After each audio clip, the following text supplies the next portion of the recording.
ஸ்ரீ ஸ்ரீ பரமஹம்ச யோகானந்தர் ஒளி உள்ள இடத்தினில் வாழ்க்கையின் சவால்களை சந்திப்பதற்கான உள்நோக்கு மற்றும் உள்ளெழுச்சி. வளமை மற்றும் செல்வ செழிப்பு. தங்களுக்காக மட்டுமே செல்வ செழிப்பை நாடுபவர்கள் இறுதியில் கட்டாயமாக வறியவராகவோ அல்லது மன இணக்கமின்மையால் துன்பப்படுபவராகவோ ஆகிவிடுவார். ஆனால் முழு பூ உலகையும் தங்கள் வீடாக கருதி ஒரு குழுவிற்காக அல்லது உலக வளமைக்காக உண்மையாகவே அக்கறையுடன் பணியாற்றுபவர்கள் முறைப்படி அவர்களுக்கே உரிய தனிப்பட்ட செல்வ வளத்தை காண்பர். இது ஒரு நிச்சயமான மற்றும் இரகசியமான நியதியாகும். சுயநலமின்மை என்பது செல்வ செழிப்பிற்கான விதிமுறையின் அடிப்படை தத்துவமாகும்.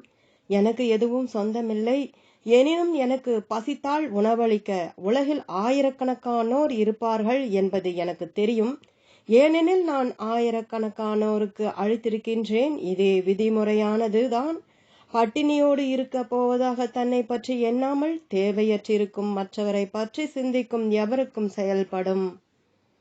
தினமும் பிறருக்கு உதவ, அது வெறும் அற்பமானதாக இருந்தாலும் கூட ஏதாவது நன்மையை செய்யுங்கள். நீங்கள் இறைவனை நேசிக்க விரும்பினால் நீங்கள் மனிதர்களை நேசிக்க வேண்டும். அவர்கள் அவனது குழந்தைகள். வறியவர்களுக்கு பொருள் ரீதியாக உதவ முடியும். துயருற்றவர்களுக்கு ஆறுதலையும், அச்சமுற்றவர்களுக்கு தைரியத்தையும், பலவீனமுற்றவர்களுக்கு தெய்வீக நட்பு மற்றும் தார்மீக ஆதரவையும் வழங்குவதன் மூலம் மன ரீதியாகவும் நீங்கள் உதவி செய்ய முடியும். நீங்கள் மற்றவர்களுக்கு இறைவன் மீதான ஆர்வத்தை தூண்டும் பொழுதும், அவர்களிடத்தில் இறைவனுக்கான மகத்தான அன்பையும் அவனிடத்தில் ஆழ்ந்த நம்பிக்கையையும் வளர்க்கும் பொழுதும் கூடவே நன்மையின் விதைகளை வளர்க்கவும் செய்கிறீர்கள். நீங்கள் இந்த உலகத்தை விட்டு செல்லும் பொழுது உலக செல்வங்கள் பின்னே தங்கிவிடும். ஆனால் நீங்கள் செய்திருக்கும் ஒவ்வொரு நற்செயலும் உங்களுடன் செல்லும். கஞ்சத்தனத்தில் வாழ்கின்ற செல்வந்தர்களும் பிறருக்கு உதவியே செய்யாத சுயநலக்காரர்களும் தங்களது அடுத்த பிறவியில் செல்வத்தை ஈர்ப்பதில்லை. ஆனால் தங்களிடத்தில் அதிகமாக இருந்தாலும் குறைவாக இருந்தாலும் பிறருக்கு வழங்கி பகிர்ந்து கொள்பவர்கள் செல்வ செழிப்பை ஈர்ப்பார்கள். இதுதான் இறைவனின் நியதியாகும். தெய்வீக மகா வளமையை ஒரு பேராற்றல் வாய்ந்த புத்துணர்ச்சியூட்டும் மழையை போல் எண்ணுங்கள். உங்கள் கையில் உள்ள எந்த கொள்கலமும் அதை பெற்றுக்கொள்ளும். நீங்கள் ஒரு தகர குவளையை பிடித்திருந்தால் அந்த அளவு மட்டுமே நீங்கள் பெறுவீர்கள். நீங்கள் ஒரு பாத்திரத்தை வைத்திருந்தால் அது நிரப்பப்படும். தெய்வீக மகா வளமையை பெற நீங்கள் எந்த வகையான கொள்கலனை வைத்துள்ளீர்கள்? ஒருவேளை உங்களது கலன் குறையுள்ளதாக இருக்கலாம். அங்ஙனமாயின் அனைத்து பயம், வெறுப்பு, சந்தேகம் மற்றும் பொறாமை ஆகியவற்றை நீக்குவதன் மூலம் அது பழுது பார்க்கப்பட வேண்டும். பிறகு அமைதி, சாந்தம், பக்தி மற்றும் அன்பு ஆகிய தூய்மைப்படுத்தும் நீரால் அது சுத்தப்படுத்தப்பட வேண்டும். சேவை மற்றும் உதார குணத்தின் விதிமுறையை தெய்வீக மகா வளமை பின்பற்றுகிறது.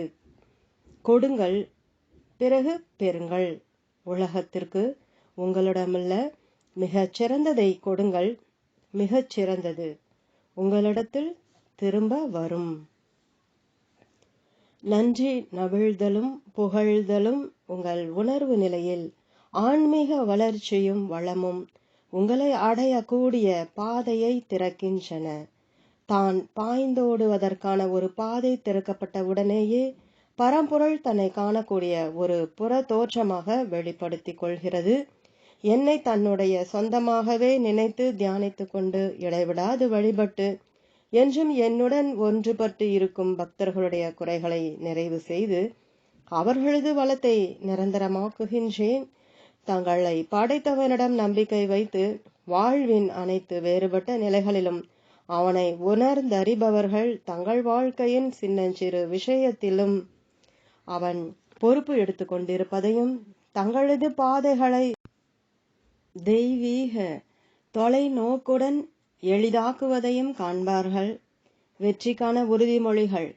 எனக்கு தேவைப்படும் நேரத்தில் எனக்கு தேவையானதை என்னிடம் கொணர சர்வ வியாபக முழு நிறைவானவனின் சக்தியில் பூரண விசுவாசத்துடன் நான் முன்னேறி செல்வேன். எல்லா தடைகளையும் சபலங்களையும் வெல்வதற்காக என் அகத்தே மறைந்துள்ள சக்தி உள்ளது. நான் அந்த வெல்ல முடியாத ஆற்றலையும் சக்தியையும் வெளிக்கொணர்வேன். அவனுடைய உதவியுடன் நான் நிச்சயமாக வெல்லும் வரை மீண்டும் மீண்டும் என்னால் முயற்சி செய்ய முடியும் என்பதற்காக நான் இறைவனுக்கு நன்றி செலுத்துவேன். எனது இதயத்தின் பயனுள்ள ஆசையை நான் நிறைவேற்றுவதில் வெற்றி அடைந்தவுடன் நான் அவனுக்கு நன்றி கூறுவேன். தெய்வீக பெரும் வளமைக்கான உறுதிமொழிகள். ஓம்.